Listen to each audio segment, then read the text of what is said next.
before ngivala I have two things ne ngifuna word of the day and then le enye umbuzo omncane ukuthi do you think and how can we change lento yokuthi ku commentary kube nabantu besifazane because nabi like mengizibhekile ayi nami ngayishaya lapha Mike yeah of course so like menibhekile singayichinja kanjani lento le ayi angikavi yabo maka eval khona umunye usisi bathi uMelB what the audios she's trending all over TikTok yabo so nayo uyayiphakamisa iflag le team lakho yabo so bakhona is not man ababathema abantu besifazana ngazi why maka they must give them a chance a shot yabo yeah word of the day yeah, God is bigger than you. I guess God is bigger than you.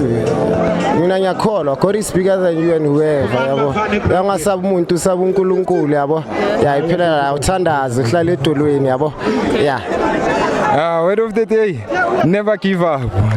Yeah, as long umphefumulo usahlangane nenyama hayi azinibeze etsheni asikhale baba asikhale liutlwile liruna never give up as long as umphefumulo usahlangane nani nenyama God is bigger than you.